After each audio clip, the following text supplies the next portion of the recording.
Rob, do you have do you have a light?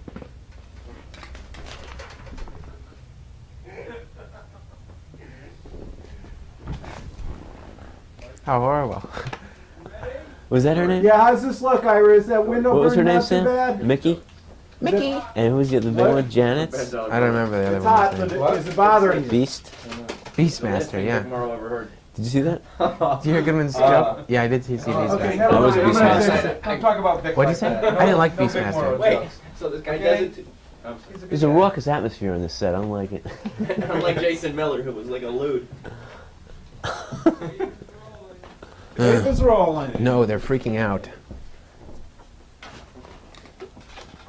Okay.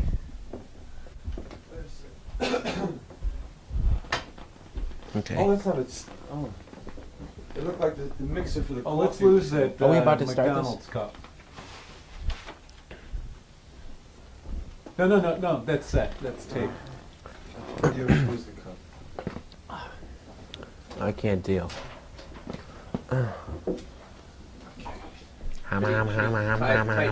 Sam. When we made Evil Dead, I wanted to do something that.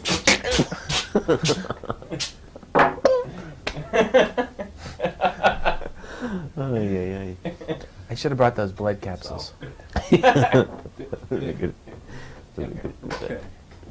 Ready? Look, what do you want? Look, I'm a busy man. When I first rode down the How's your shore, French? Can you give the answers in French so we could send this to Patty? I'm ready. You rolling?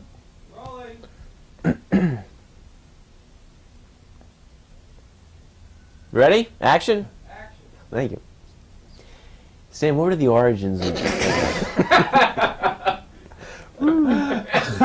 Okay, start. go right ahead. Okay.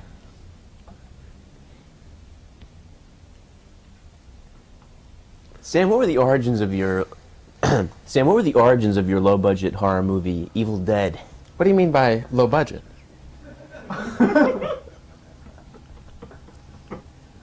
Start now. Okay. Quick. Okay. Sam, how did your low-budget horror film, Evil Dead, come to be made? Well, I met Robert Tappert at the University of, no. Okay. Robert Tappert and myself, along with Bruce Campbell, all live in Detroit. And we... Oh, shit. Start out with an easier question. Sam, could you describe Evil Dead? Yes, it is a rock'em sock'em roller coaster ride of screaming horror. When you set out to make the film, at what point did you say, anything goes? Well, we never really said that. We wrote the screenplay, and then it was pretty intense.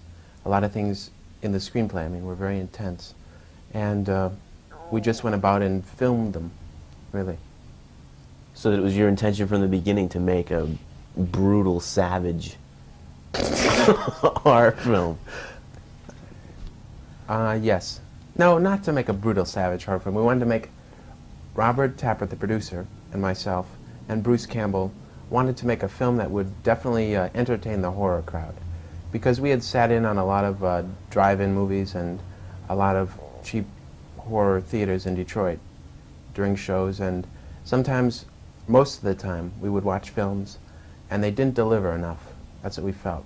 So we wanted to make one that would really knock them with a punch. There are a lot of filmmakers that work out of the New York, LA mainstream, the regional filmmakers like Romero in Pittsburgh. Renaissance Pictures, your production company, is working out of Detroit. What are the advantages of regional filmmaking? Well, for us in Detroit, it was certainly possible. I don't know, I can't say easier because it's the only place I've done it, but it was possible for us to raise money out of the city. And possibly it is an advantage to live there because when we went to people knocking on doors and showing them a short version of the film we intended to make for money, they were still struck by the novelty of the thing, not having lived in a film production town.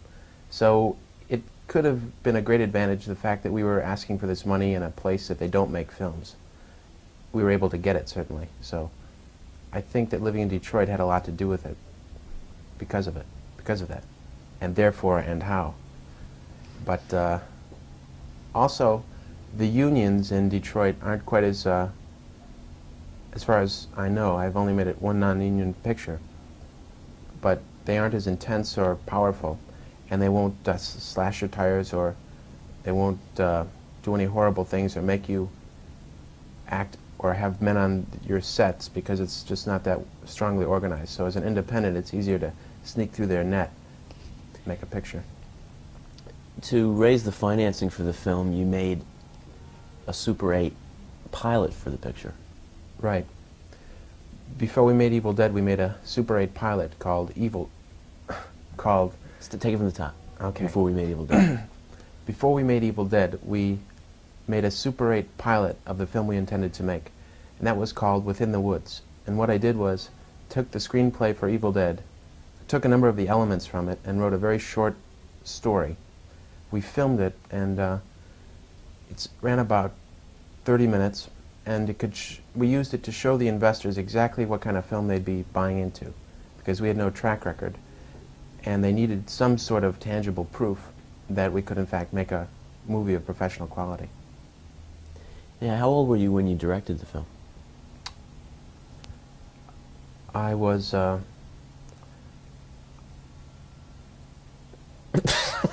Rob, how old was I? 20. I was 20 when I directed the film. And the people that worked on the production were all also in their early 20s, right? I think I could have been 20 or 21, I'm not sure. It was already 2 years ago. But yeah, I could have been 20 or 21. The people who worked on the film, David Goodman, who is also working on this show, strangely enough, and Tim Philo, the man behind the camera there. Tim shot the picture, and David Goodman was the transportation captain, and Robert Tappert, over there, was the producer on the film. They are all in their 40s. No, they're about, on the average, about 26 years old. So it was a very young group of guys getting together and really pitching in everything they could to make the thing. You shot the picture on location in Tennessee. What were the conditions like? The conditions in Tennessee for us started out okay, but they became extremely difficult. When we got down to Tennessee, the Tennessee Film Commission, who had been scouting locations for us, told us that day that the cabin we intended to shoot in had dropped through. The location was no longer available. So we stalled, and we were shooting everything else but what took place inside the cabin. And like 90% of the picture takes place in the cabin, so we were really stalling. We finally did find a place. It was an old place in this little valley surrounded by miles of woods near Morristown, Tennessee. And this area had been used as grazing land. In fact, these cows and cattle had knocked down the door of this place, and there was about 6 inches of cow dung, and we had the cameraman and the production assistants and everyone was just shoveling out cow dung for a week, and we ripped out walls, tore out the ceiling, made a studio out of the place, and it worked out very well finally, that locale. Tell the story of the cabin, the horror story. The horror story? Well, it's funny you should say that, John, because there is in fact a little known horror story that takes place in the cabin that we shot Evil Dead in. This cabin was built about 100 years ago, and the man who built it died maybe a week after he built the place. And it's located in this valley surrounded by these mountains that have an incredible amount of iron ore in them, so that during thunderstorms, most of the lightning bolts are attracted to this valley. So it's really an incredible thing to see when you're there during a storm. Well, no one lived in this cabin for the next 20 years. And it was probably around 1910 or so when a family of 3 moved into the place. A mother, daughter, and a grandmother. So really 3 generations of women. One night during a thunderstorm, this little girl woke up and she was scared by all the lightning happening around the cabin. So she ran into her mother's room, and pulling back the covers to climb into bed with her, she found that her mother was dead. Well, she was so frightened she ran screaming into her grandmother's room, and somehow that same evening she had died also during the night. And they still don't really know why both of these women would simultaneously die in this place. Well, the little girl ran out into the storm about 4 miles to the nearest farmhouse through this raging thunderstorm out through the night, and they found her screaming, banging on their doors, and they brought her inside and they got the story from her. Well, they took care of her after that, and no one lived in the cabin since. This woman, this older woman, during thunderstorms, after that, I mean this younger woman who is now an older woman, but the little girl, Sally. It's really a scary story if you can get to the end of it. The people at the farmhouse raised this little girl. She had never been the same since, and during thunderstorms, she would oftentimes wander off from this cabin, and they would find her wandering around in the woods. And sometimes, well, here's where we come into the story. The Tennessee Film Commission said, yes, we've got this one cabin that's the cows have knocked down, it's full of dung, but you can use it. But it's haunted. And we said, well, that sounds fun. So we went there. As we were shooting, the fella from this farm came by, and he told us the story of exactly what happened and how his folks had taken in this little girl who was now a very old woman, and that because there had been this thunderstorm the night before, he was looking for this woman because it's possible she had returned to this cabin. And as far as we know, they never found the woman while we were down there shooting, and she could still be roaming those woods around Morristown, Tennessee. The strangest part of the story is that a week after we left the cabin in Tennessee, as reported by the Tennessee Film Commission, a bolt of lightning hit the cabin and it burned to the ground. In Evil Dead, you achieved a lot. In Evil Dead, you achieved a lot of camera movement in that kind of rugged terrain. Talk a little bit about that. Well, the fact that we shot the thing in 16 millimeter gave us an incredible amount of movement. Rob's saying I shouldn't mention 16 millimeter. Why? Say that it was 16 millimeter film blown up to 35. Well, it's still. You don't want to hear 16 millimeter? Well, it was. It's obvious that it's a 16 blow up. I know. Yeah. Well, okay. But not to someone going in to the movie. The Think with 16 millimeter sounds fine. okay, okay. I might say it was blown up. I'm going to ask you about that later anyway. How about if I say, because of the lightweight equipment we had down there, it enabled us to move the camera around a great deal with very little difficulty. And Tim mounted the camera on this board, what we call a shaky cam. And we had different versions of it. One was about this big, and with it, the cameraman can run very fast, and the camera's in the middle. And it absorbs a great deal of the shocks as opposed to holding the camera like this, where it's a little more difficult to keep smooth. Also, we had a longer version of this thing. This is for the shots of this creature that is rushing through the woods. It lies sleeping until these college students disturb it. And to get the effect of it roaming the woods, we used this thing, the shaky cam. The other version of it was about a board 15 feet long. We had 2 men, 1 on each side, camera in the middle. And it would act like the middle of it was the axis point. So they could move as much as they wanted, but this point in the middle would move very little. And with these different devices, we were able to move the camera around in strange and hopefully new-looking ways. The special effects in the movie are quite elaborate. Who designed them Um, well, we had really two different effects men. They were broken up into categories of makeup effects, and that was Tom Sullivan, and then optical special effects, which is Bart Pierce. Tom did all the things with taking molds of the actors' faces, putting on the actual makeup, creating the masks, and building the creatures when we would have dummy shots. And Bart took care of the mats and worked with the stop motion animation. And all through the final meltdown sequence, Bart and Tim and Tom Sullivan worked together for 9 weeks, just shooting stop motion animation with the use of mats and split frame animation, and it was just a very intense effects experience. What was the question? I gotta answer shorter. I'm just getting blown away.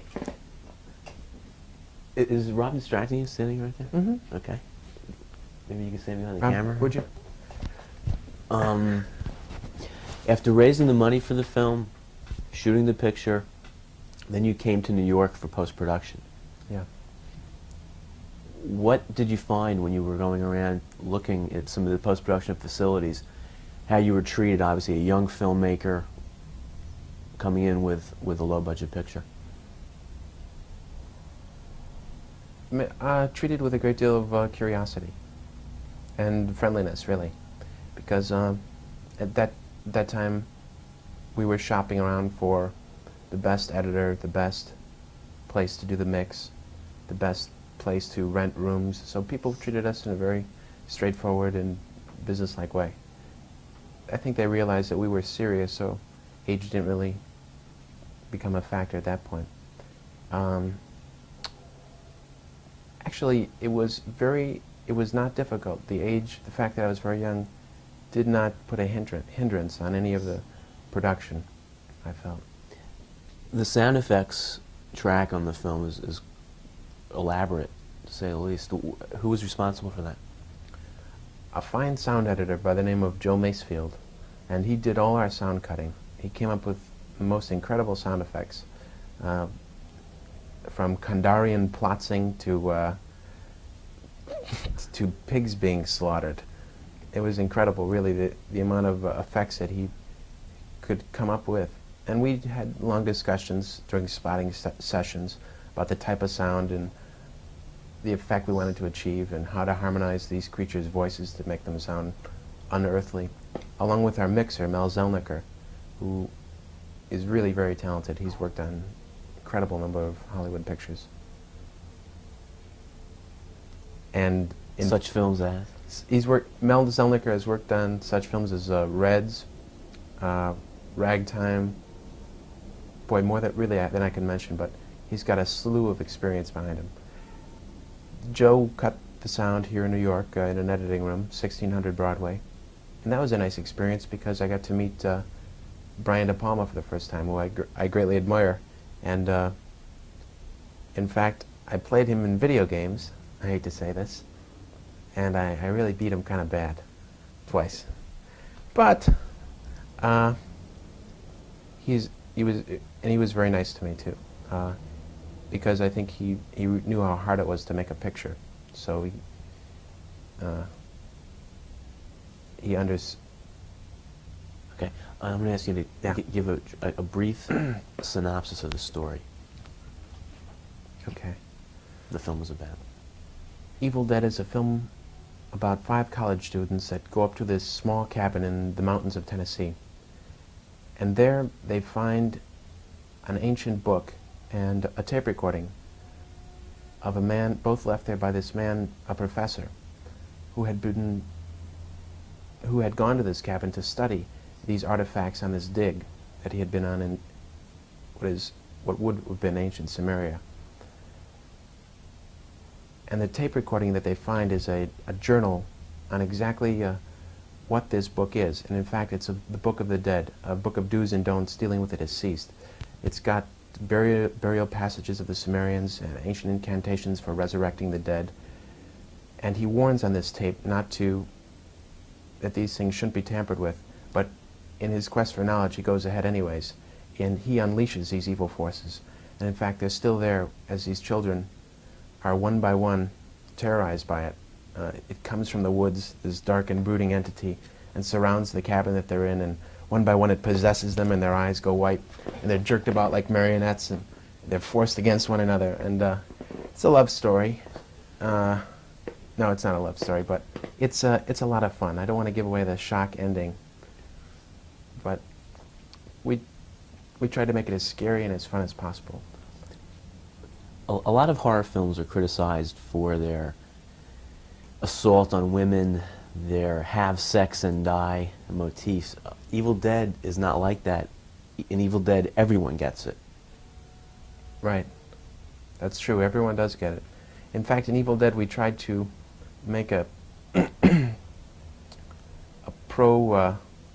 tried to elevate the role of women in films so that they wouldn't totally be stereotyped as the victims. And I look at it as a blow for women's liberation in horror, in the sense that they became the monsters in this picture, and they terrorized the men. There's a powerful scene in the beginning of Evil Dead where a girl is raped by the spirits of the dead. Why did you do that, Sam? Good God. No, how did you do the effects for that scene? The effects in the vine attack scene? Actually, they were really very simple. It is backwards motion, and we took these very elastic type vines, wrapped them around Ellen Sandweiss's limbs, and pulled the vines off, and played backwards. The vines appeared to leap to her arm and wrap themselves around her. When the film was finished, then you then took it to an agent named Irvin Shapiro, Right. who has quite a long track record in the business. What was that like, talking to Shapiro? An incredible experience. He, in my opinion, he's the smartest man in the business, really. He's been in it the longest that I can think of anyone being in the thing. He got his start in the business doing publicity for Eisenstein's Potemkin. That's how long he's been working in films. And it was really a great honor to be able to be with him and work with him, to see how he works and try and tap into all his knowledge. He's really got an incredible history behind him. And he's really got a very good sense of humor. So that really helps when you're doing something as serious as trying to sell your first film. Tell the Einstein story, like, briefly. You know the Einstein story with him? Einstein, Eisenstein? Oh, that's not really right, John. No? No, that's not really what happened. What happened was, Okay, it was a mistake he made. Okay. He misphrased that. It's a non-existent story. Okay. Stephen King saw the film at Cannes and did a rave review of it for Twilight Zone. How did King come to see the film, and talk a little bit about him? Well, the film that he wrote is Creepshow recently, and Irvin Shapiro was handling the overseas sales for that picture, along with Evil Dead. So we had the same publicity agent at the Cannes Film Festival, and he was there to promote Creepshow, and I came to promote Evil Dead. And I met him briefly because we had the same press agent, so we were together much of the time. And he surprised me by seeing Evil Dead. I was very happy. What happened? Oh yeah, he saw the thing. And then I heard that from some kids that were sitting next to him, yeah, you know, Stephen King really jumped it during Evil Dead. I said, great. Boy, that's wonderful. So when I got back to Detroit, I called him up and I said, Mr. King, is it possible to get a quote from you to say, yes, I really liked Evil Dead, if that's what he felt about it. I said, could I get a quote from you? And he said, you know, I would like to actually write a review on Evil Dead for Twilight Zone magazine, and you can lift the quote from there. So I said, great. Boy, that would be wonderful publicity, thanks. So he came out with that review, and he's really very nice to young he was very nice to me, anyways. It certainly will help us a great deal, I think, that review. And it has helped us. Evil Dead has won many awards in Europe at various festivals. Well, we've taken Evil Dead around to different horror festivals overseas, and we have won some awards. We won the Sitges Festival Best Picture Award and Best Special Effects there. That's in Spain, and we took it to the Canuck Heist Festival in Belgium, and we won the Best Picture Award. And we went to the Paris Festival of Fantasy, Horror, and Science Fiction, and we won first prize of the jury and first prize of the public. These are great little awards. They're like bowling trophies, only not as big.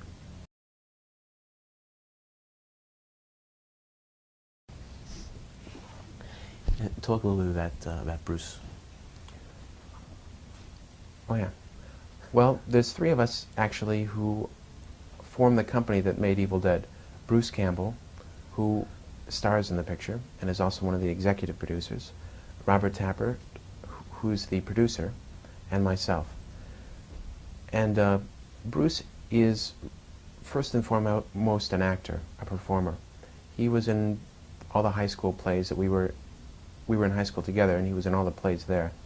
And he went off to college for a short time, studied drama only, and still acts in dinner theater groups and a soap opera in Detroit currently, and now he's going to be doing a sitcom, and he'll be starring in our next picture entitled Relentless.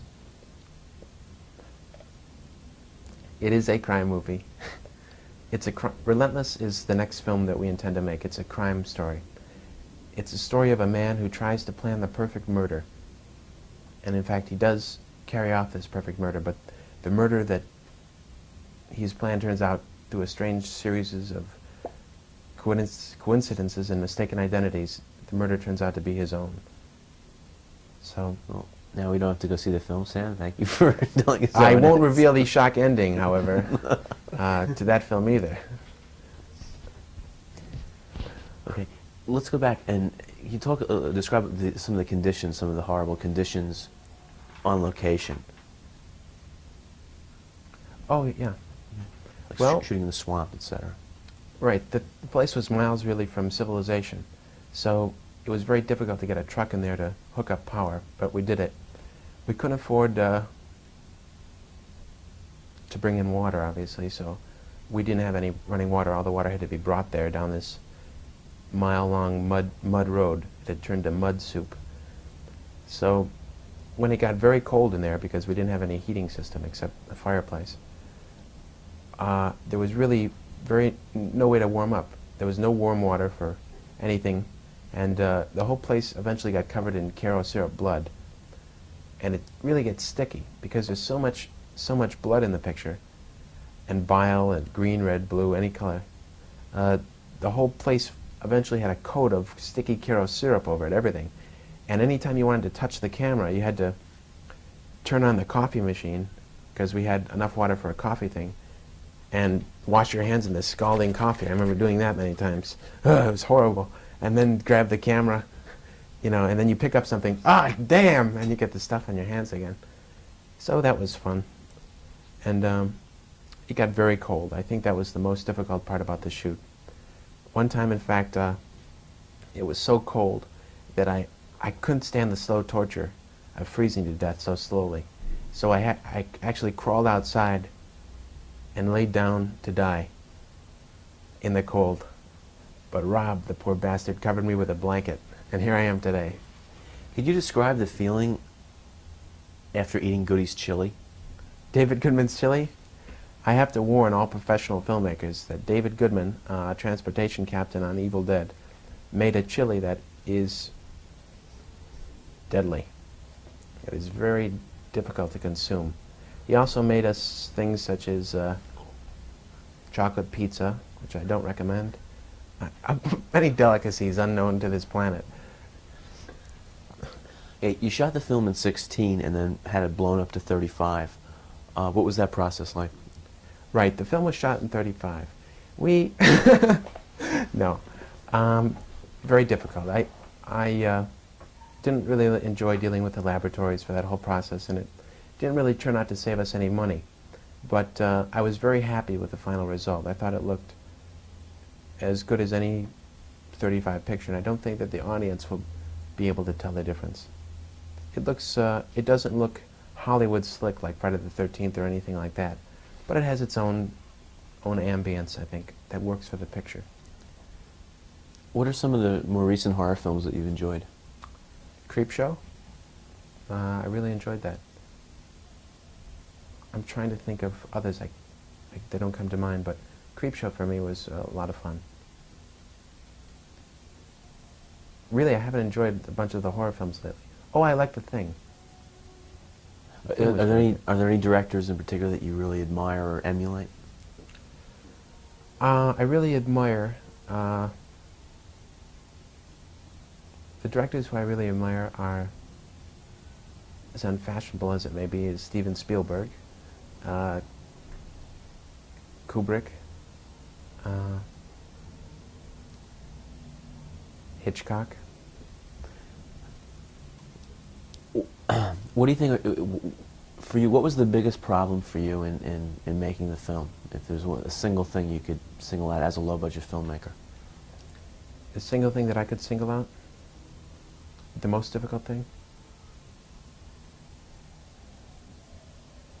Was, the most difficult thing about making the film was when we'd reach stretches where we would run out of money and having to stop for 3 months, whatever we're doing, and put on our suits again and get our briefcases out, our matching briefcases, and cut our hair short and shave and look presentable again and go around knocking on doors asking for more money.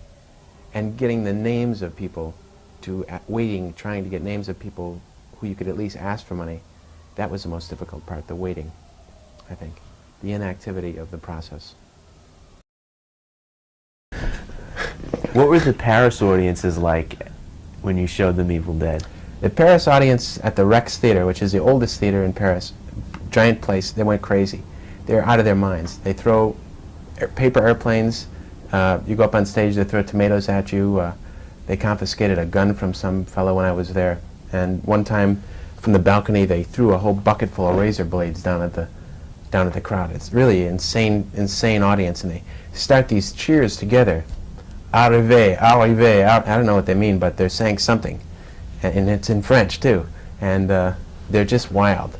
They go crazy. They scream things back at the screen like every movie is a Rocky Horror Picture Show. They really are a die-hard, fun-loving horror crowd. What kind of demands were made on Bruce Campbell, the star of the film, on location down there? Incredible demands were placed upon Bruce while we were shooting the picture. For about 80% of the film, he's covered in blood, and it keeps becoming more and more and more blood. And since we shot things out of continuity, he would have to remember for different scenes exactly how much he had on him. Sometimes half his face would be covered in blood, sometimes there'd just be a few drops, and we had no continuity person, so he had to take care of it all himself. Also, this blood is, I can't really explain to you how horrible it is. It's basically the substance similar to maple syrup. And this stuff dries and hardens, and it starts pulling your hair. If you move, it sticks to your clothes. Ugh, and it hurts, and his whole body was covered in it, and he always had to be in this blood. And this is at like 15 degrees Fahrenheit all the time. So not only is he covered in maple syrup, but he's freezing to death. And this suffering that he was going through probably didn't hurt his performance on the screen, where he's suffering and cold and going schizo-paranoid in front of these, surrounded by these horrible creatures. In fact, some of it even probably comes out in the film. How did you do let me rephrase that. What was the most difficult scene for you to shoot?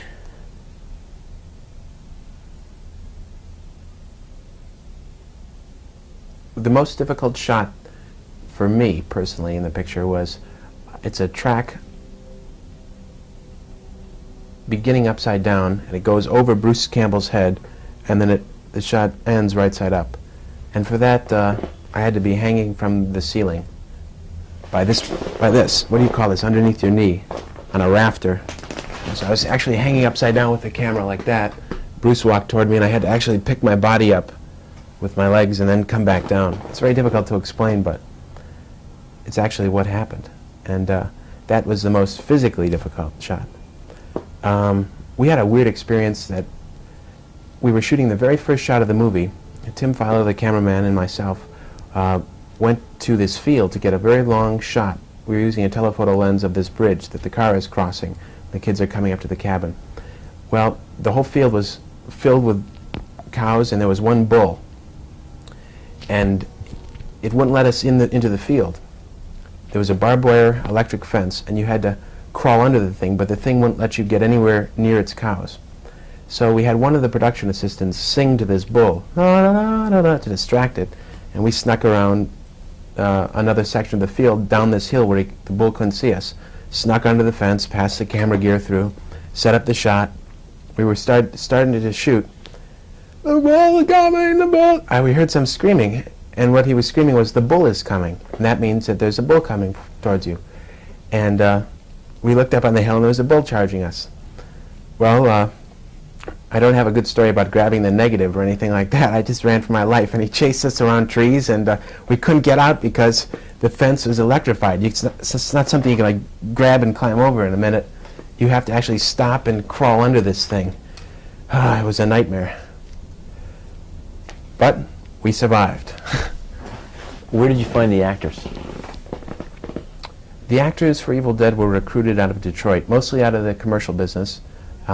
Some were in dinner theater, and they had been making documentaries and industrial films, and we had a little audition, and we whittled it down to finally the 4 people that we needed besides Bruce. One of the girls, Ellen Sandweiss, who plays the female lead in the picture, I went to high school with her also. So Bruce, myself, and Ellen all knew each other, and really all we had to cast for were the other 3 parts.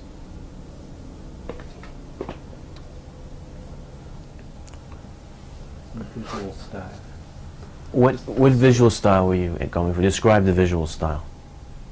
The visual style. While I was shooting the picture, I wasn't particularly after any visual style.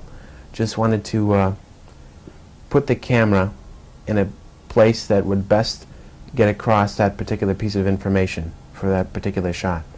So I was just hoping that I would take into consideration, 1, what's the best way to see the object, 2, will it cut with the shot before and after it, and 3, is the placement of the camera or the movement of the camera, whatever the camera is doing, zooming or craning up or down, is that the same feeling we want to get across with what the image is? Are they one and the same, or is it helping the image? And based on those questions, those factors determine where and how the thing was shot. How do you get a shock from an audience? Let me rephrase it. How do you shock the audience?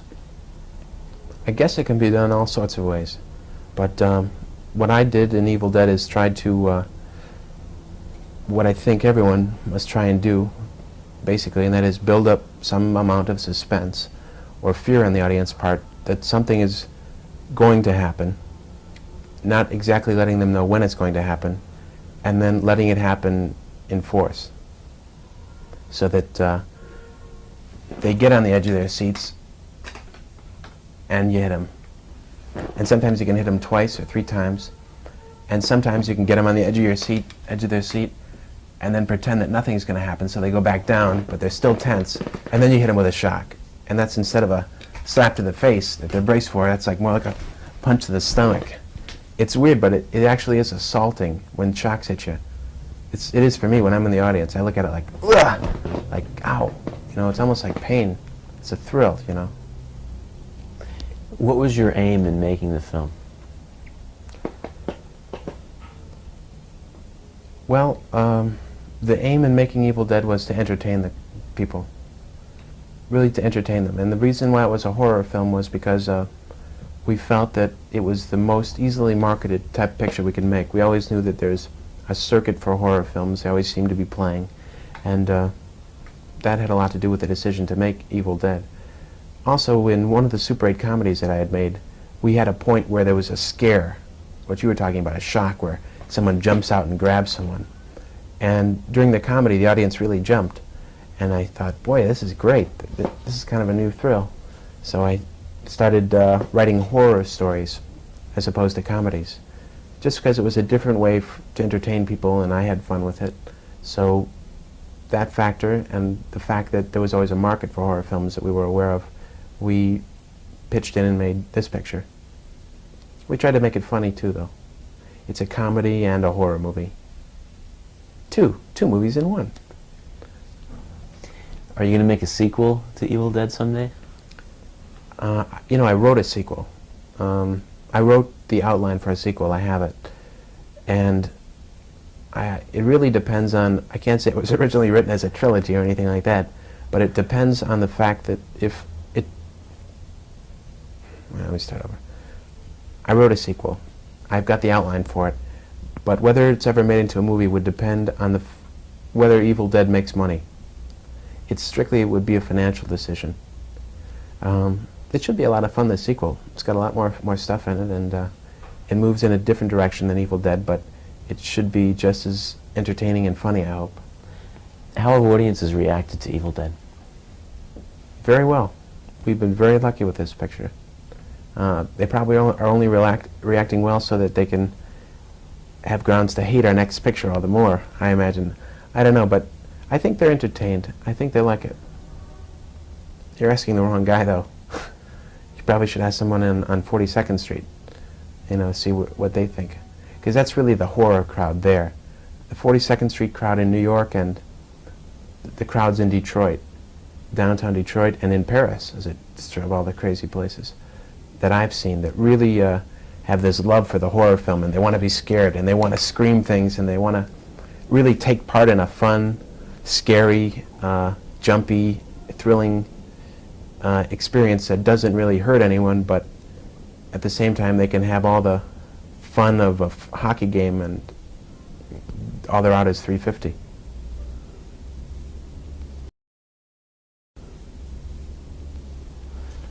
Do you see the horror film diminishing at all? Well, there was certainly a in the market. Okay, as far as people saying the horror film diminishing, in the marketplace, certainly there was a glut of them about 2 years ago and last year, and now they seem to be making a lot less of them. And people aren't spending as much money to go see the horror films now as they were. But I think there'll always be a market for them. There always has been. So there's no reason to think it'll stop. But yeah, I think that big flush of horror films and love of horror films that we just had the last 3 years is on the downslide. I don't know what the social reasons or what goes through people's mind why they would want to see horror films more at one time than others, well, the majority of people would, but it seems like they're not making as many and people aren't paying as much to go see them. I think if you take a look, though, actually, at the films that are glutting the market, they're really they're really not that new. They're recreations of the ones that have made money, and people, when they say it's on the downslide, they're only, I think what's really happening is people don't want to see the same film that they saw twice before, and so that they won't go see that horror film, or they won't see a number of horror films because nothing new is presented in them. So part of it is the fault of the filmmakers. I hope Evil Dead is different enough that they will go and see it. Gene Siskel and Roger Ebert lashed out against horror films about a year ago. What's your reaction to that? My reaction to those guys lashing out?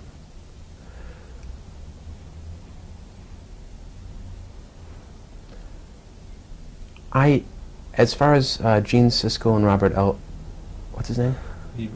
Ebert lashing out to horror films.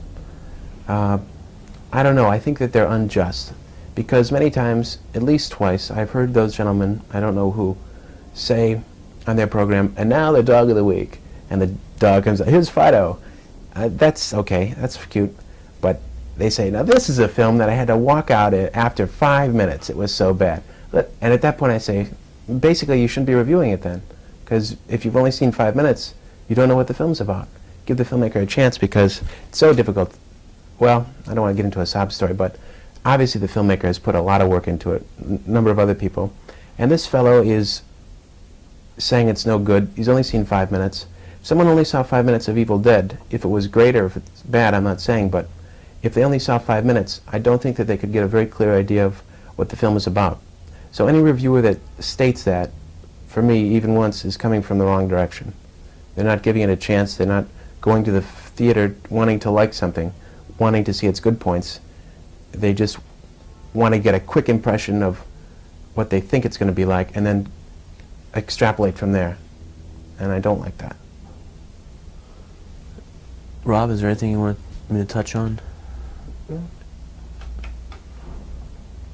Tim? Sam? I can't think of anything. Okay, Ira? Looks good. Okay, wrap it up. Are you sure there's anything else? Yeah, I would like to say one other thing, and that is that Steven Spielberg owes me $5, and I've been calling him about the thing. I've been asking him for it. I don't know why I can't get it, because I need that money. And Steve, you think you come across to that fiver? No, I don't know. No, I'm just kidding. Thanks a lot, Sam. Okay, thanks. Thank you, John. It was a pleasure being on the show.